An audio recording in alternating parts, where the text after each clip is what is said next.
Hello, everybody, and welcome to this masterclass on growing your influence. If you are somebody who has already started or is thinking about starting a coaching or mentoring business, this is exactly the right place for you to be.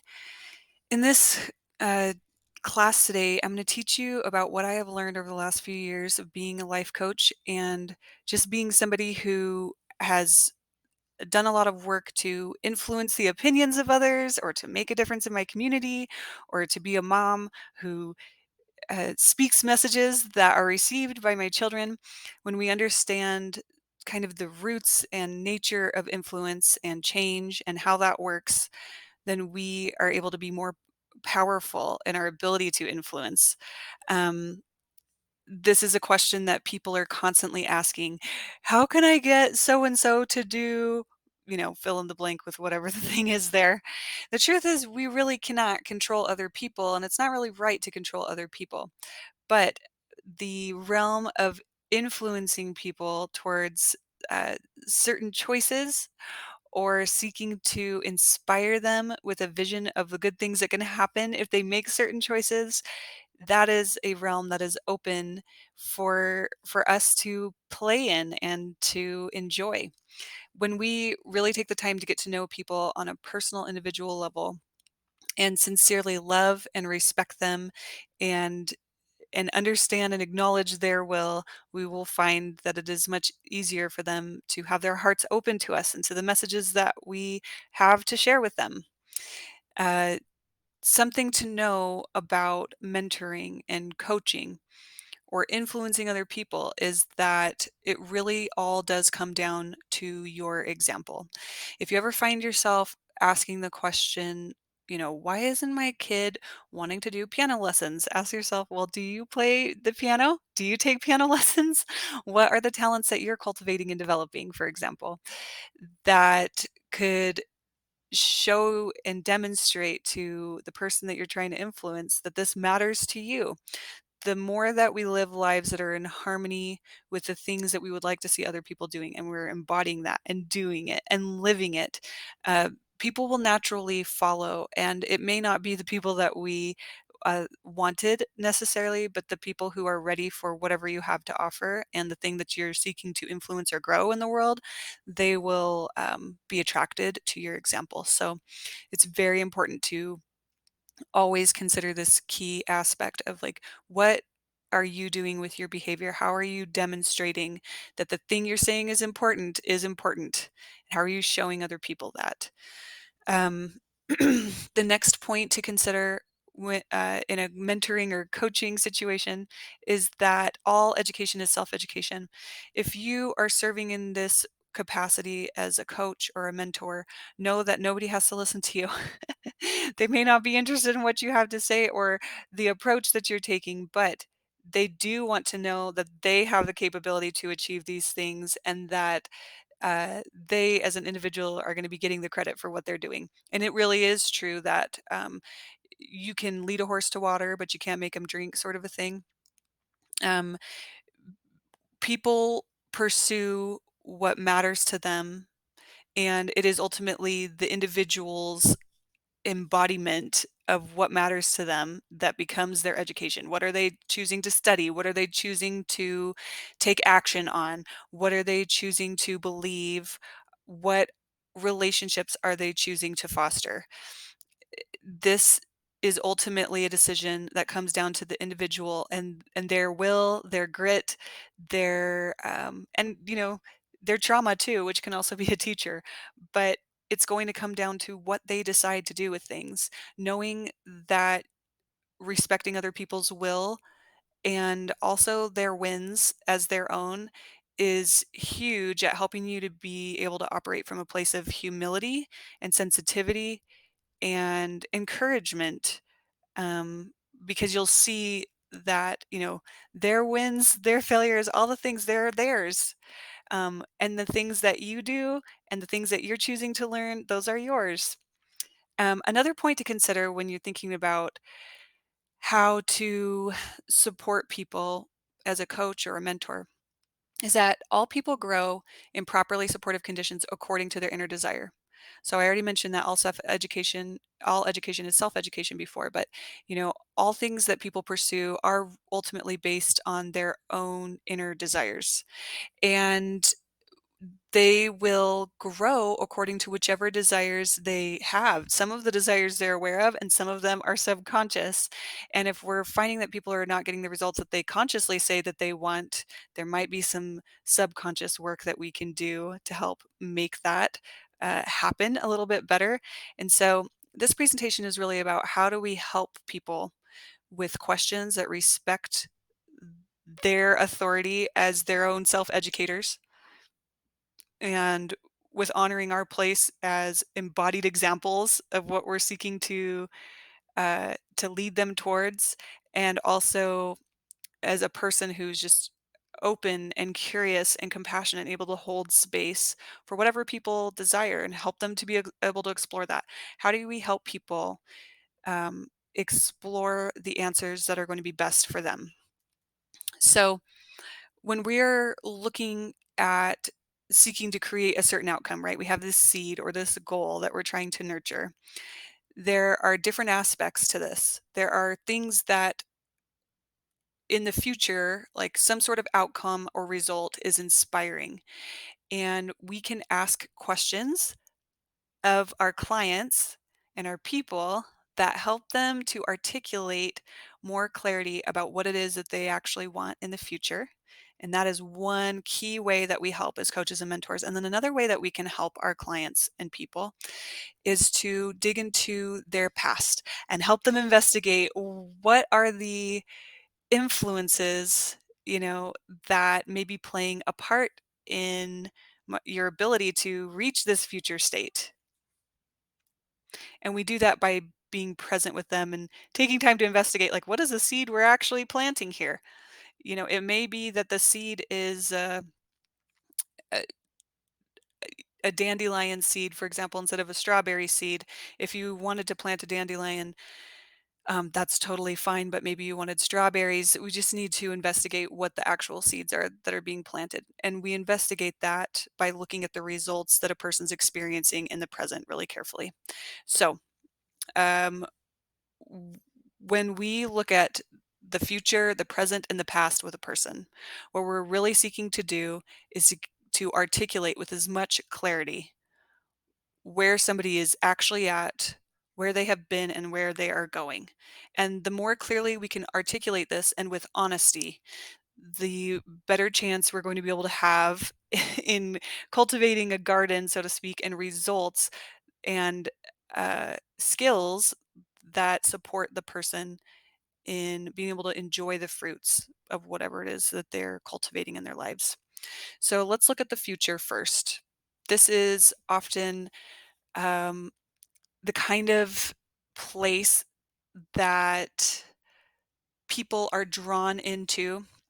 If you, as a coach or mentor, have obtained specific results, for example, in your business or in your personal life, or in the care of your body, or whatever it is that you do as a coach, what is the story or the outcome that you have that is interesting and valuable to other people? you know, it's likely that the story that you have about what you've accomplished is one that will be a guiding light or an inspiration to other people to pursue. And that will probably be why they're attracted to you. And it's helpful as a coach to ask the question when people come to you, like, what was it about my message or my way of being that was inspiring to you? That can help to illuminate and clarify um, what they're seeking to have more of, because there's a reason that they came to you, and asking that question will be a very good first question to ask, because then you'll know, okay, this is important to this person. I'm going to write this down on the file and keep a note about what they want to cultivate in their lives. um, the other thing that you can do is to not allow them to silver line their situation. They may be having results that they're really not happy about.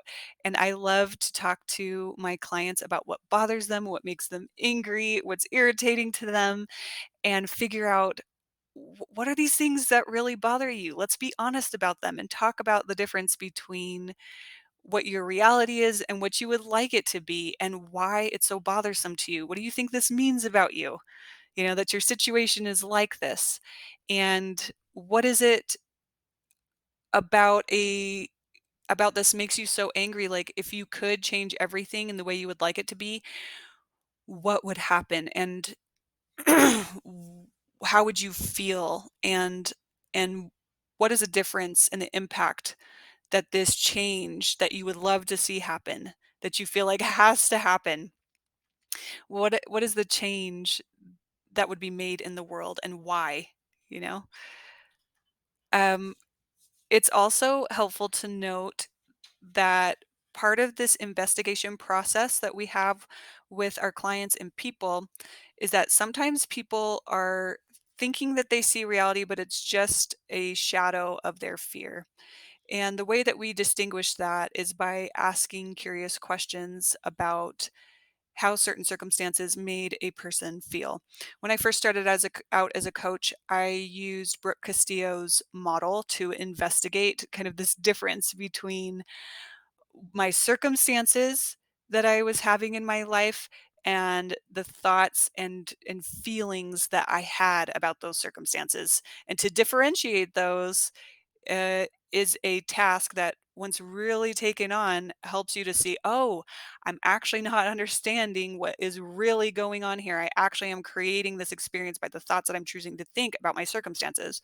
By the way, Brooke Castillo's model is CTFAR: circumstances, thoughts, feelings, actions, and results. So, like, what is the circumstance that I'm having right now? Could I go to a news reporter and just talk about the facts, exactly what happened without emotion? And then I go next to the next level, which is to the thoughts. What are the thoughts that I'm having about the situation? And then what are the feelings that I have as a result of these thoughts that I'm having about the situation? And then our thoughts and our feelings together create the actions that we then take. And our actions that we repeatedly choose, born out of our thoughts and feelings, create our results, which become new circumstances, right? And so if you sit with clients, and you can use Brooke Castillo's model, you can use any number of way of investigating this difference between feelings and circumstances, and like, what are your actions that you're taking? What are the thoughts you're thinking? What are these feelings you're feeling?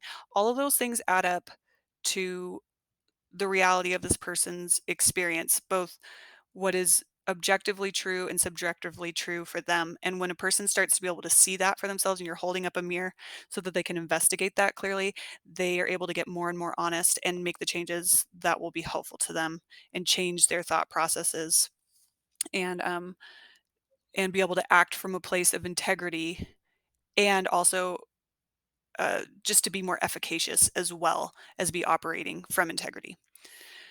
Um, I love to talk to people about the things that they continually come back to again and again. The sun, uh, we rotate around the sun, and so we have different times where, maybe the sun is present and bright at noonday at its peak level of brightness, but sometimes the sun, we enjoy its light from the reflection of the moon, but it's always there. Like, what are the things that always matter to a person? I love to get curious about those things that, it's like, yeah, this is a theme that comes back again and again of something that's interesting or enticing or delicious to me. I love to investigate those themes in a person's life for helping them find a vision that is motivating to them. And then I love to ask people questions about what they are willing to do. Like, what are they willing to do to obtain their goals?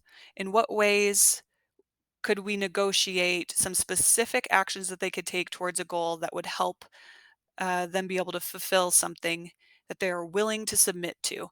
You know, as clearly as you can articulate a vision of this future that's so grand and beautiful, as high as the pie in the sky kind of a situation, and then you can break the whole vision down into action steps that focus on what is most important and articulate those very clearly and make agreements with your clients to fulfill these things and how they might show up in order to work towards this goal. Um, don't only have this grand vision of the future, but decide with your clients on specific action that they're going to take responsibility for, that they can repeat in different forms through the seasons of time or through the seasons of the day or through the seasons of the week.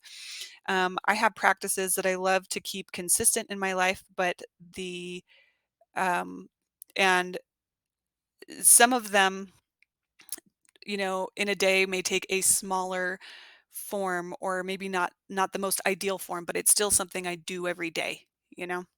For example, when I was establishing my pattern of learning to read scriptures every day, I would always read at least a verse every single day, no matter what.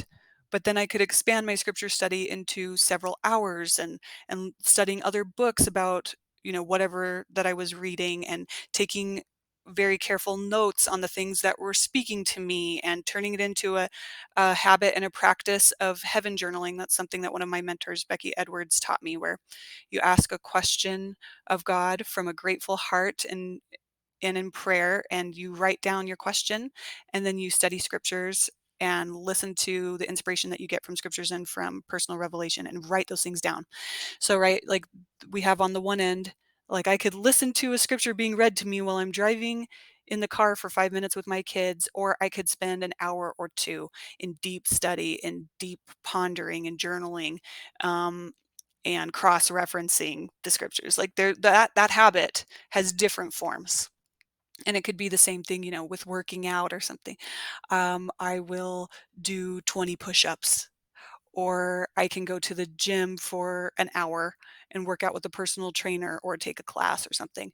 And I do it every day, do something that says and communicates to me a new identity, that I'm a person who is active and fit and works out consistently and routinely.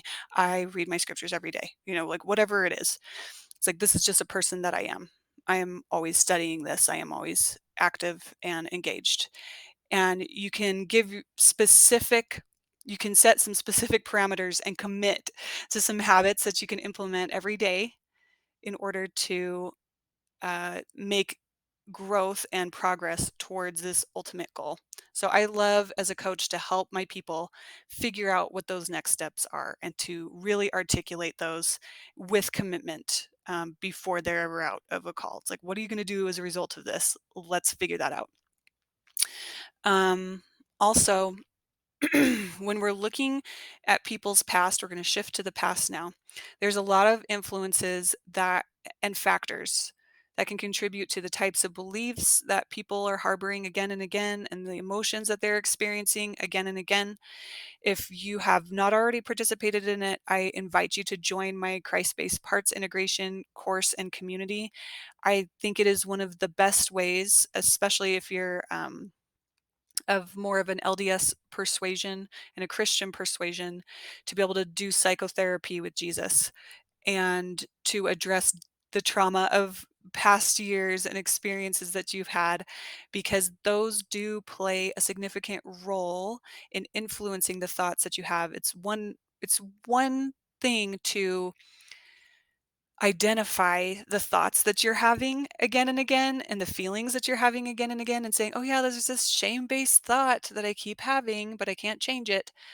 But in my Christ-based parts integration course and community, I help you break down why that is and to address it at its root. So you're not just playing the same story over and over again. You actually shift the whole story and you hand it over to Jesus and allow him to help change what experience you had in the past and what it meant to you. And so that, in a very visceral, embodied sort of way, you are actually shifted.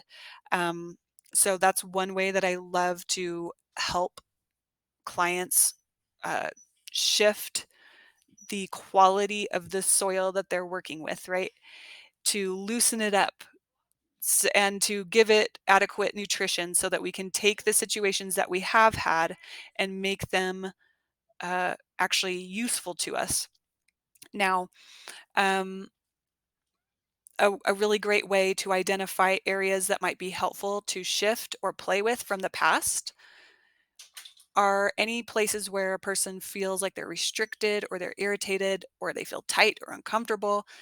And if we can identify areas where they feel like things are impossible, it's like, oh, I'd love to have this, but it's not going to work because of this factor. It's like these two things are not compatible to me. It's either or.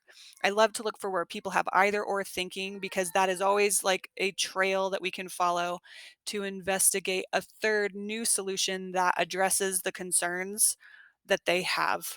So I would invite you wherever your people are irritated or not able to find a solution that works to investigate those ideas with respect and say, yeah, what matters to you?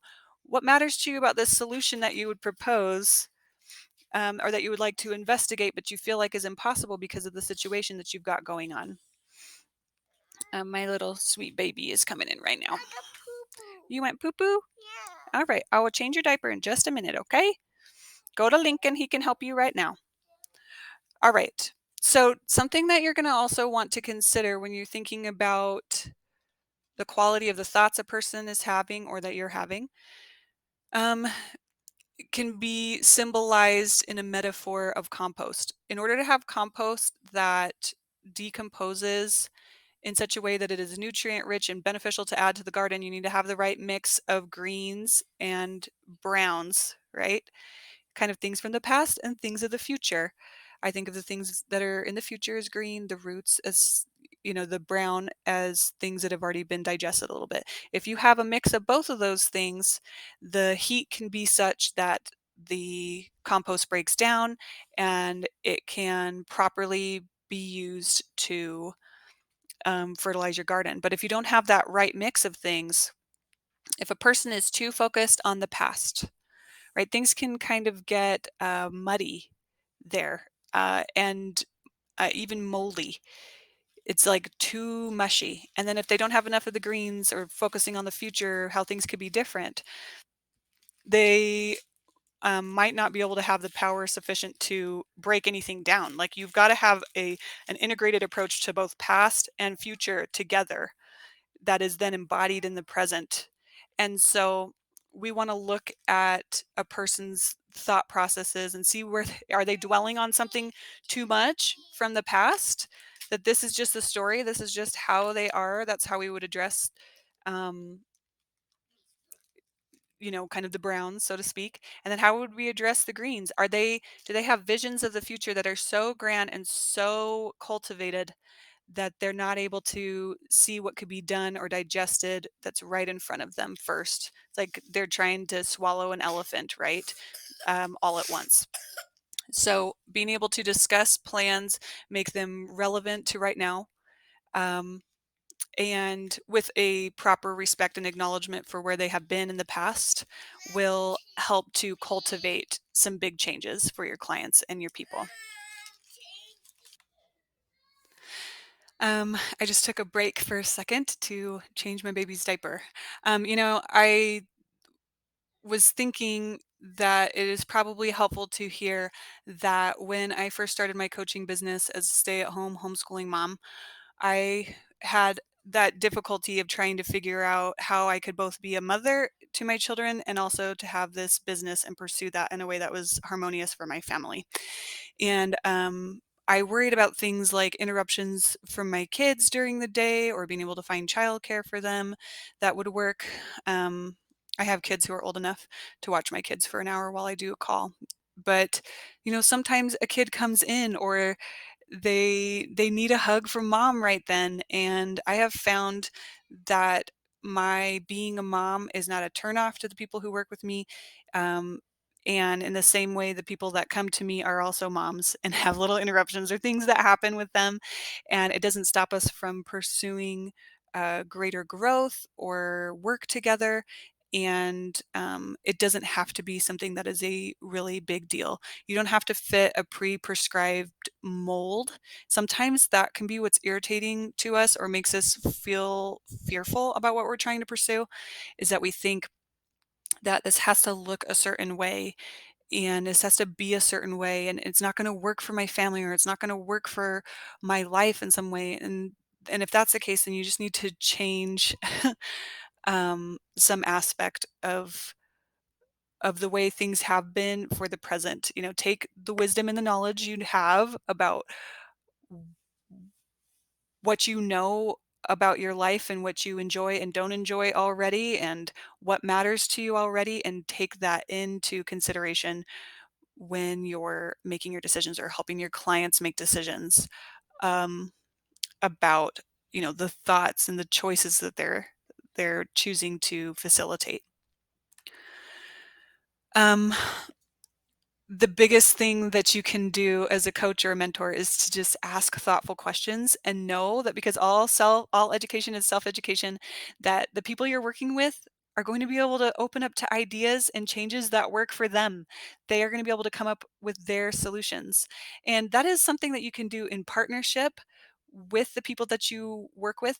Um, I know that there's different human design types. For example, I'm a manifesting generator, an emotional manifesting generator. And so for me, it's very helpful to see forms that are idyllic for me and respond to them, or not idyllic.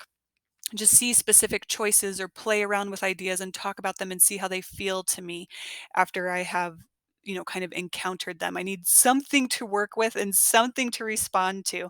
So in your coaching and mentoring, being able to uh, talk about different options with people is huge in helping them to come up with solutions.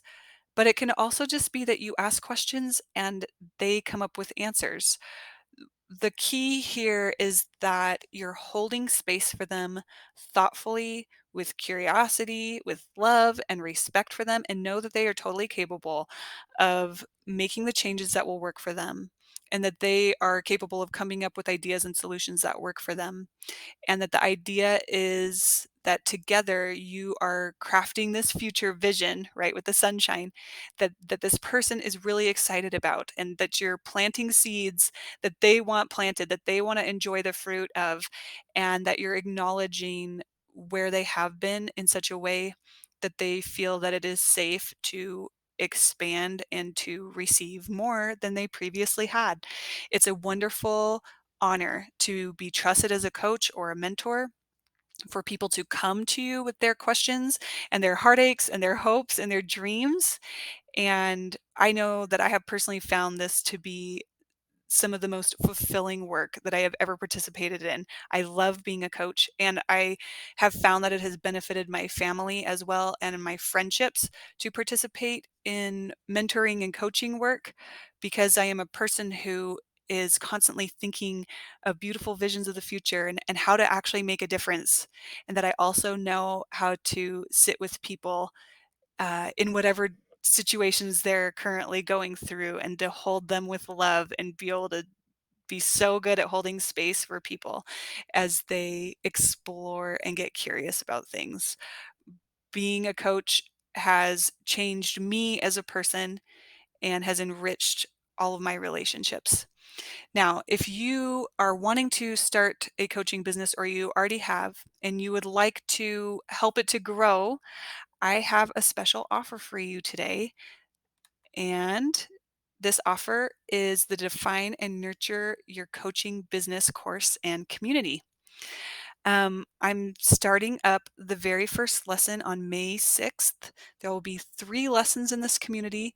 And what we're going to be doing is taking time to explore basically all of the information that I have learned as a coach, all of the information that I've paid to learn, uh, and am I articulating it in as condensed a format for you, and a useful format for you as possible. So the first lesson is going to be about defining your offer. What is it that you actually offer to people? What is that going to look like for you? How often is it going to be? What will the platform be that it's offered on? Who are the people that you're seeking to reach? What's the goal? What's the outcome? We're going to go through how you can define offers that are really exciting and joyful to you to offer on May 6th, and that will be beneficial to the people that you want to work with. The next lesson will be held on May 13th, and that will all be about like all of the advertising aspects. How do you nurture a message that resonates with your people? How do you help them to read what it is that you write or express what it is that you have to express? And for them to know deep in their bones, oh my gosh, this person must be spying on me in my home right now. And because they know exactly what I'm going through and they definitely can help me. How do you write a message and craft a message like that that speaks to people, that gets them to give you money and say, please teach me everything you know. I want to know what you're doing. I'm going to teach you how to write messages like that on May 13th. And I will also cover all of the platforms and different ways that you can approach advertising there. Then on May 27th, the lesson will be on embodying your work. I'm going to talk about everything that I've learned about what it means to be a good coach and how to be an effective coach and how to become a better coach with time, and how do you package what it is that you do in some sort of image or visual presentation? What are some ways that you can do that in a way that you can be excited about offering this to people? These are the three main lessons that are going to be recorded, and all of them are going to have Q&As that follow. But there's more to this offer, and that is that there will be a monthly live group call with me where I answer any and all questions that you have about your coaching businesses, and where you'll be able to get specific help. There will be a private community page of coaches who are wanting to build their businesses, and we can help support each other and love each other and cheer each other on. I love having a community space as part of the offers that I make, because strengthening community is a big deal to me. And in addition to the live group calls that will be held the first Thursday of each month, that will start June 1st. Um, and if you're watching this video later, this is going to be a rolling offer. You can enroll anytime. So you're like, it's past June 1st. It's okay. The calls will all be recorded and they will be stored in the course portal, so you can watch anything, uh, any of the lessons and any of the past calls there. Also, um, you will be able to ask questions on the private community page to be able to get specific help for your business and what you're doing. Um, and you'll also have access to those three lessons that I described before. So, if this sounds interesting to you, if you want help being able to define and nurture your coaching business, come join my course and community. It's going to be a wonderful experience, and I know that it will help you to be a better coach and to have support in being successful at articulating your message, and being clear about what it is that you're offering to people. I remember when my very first personal coach that I hired would ask me questions about my business and what offers I was going to make to people. She would frequently say, "Okay, well, what do you decide then? What is it that you choose?" And she was so fast about it. I was like, "Oh my gosh, you're making me anxious." But she was showing me that I could trust myself to make decisions quickly and efficiently, and that whatever I decided to choose to do, that would work, and I could learn from it, and I could just go with it. And um I'm hoping to embody that trust in you, that you've got answers and you can figure these things out, but also to play with ideas and tinker with them to find out, yeah, what is the next fun thing that you're doing. These classes on defining your offer and nurturing a message that resonates with your people and embodying your work, are these are lessons that you can go through again and again and get new things from them as you continue on your coaching journey, and on your business journey.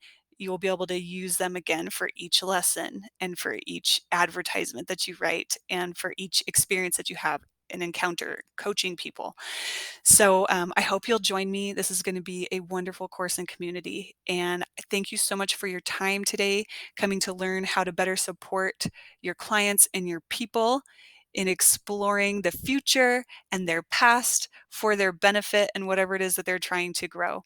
And I wish you well and great increases in and growth in your ability to influence the people around you that you love, and that you want to serve.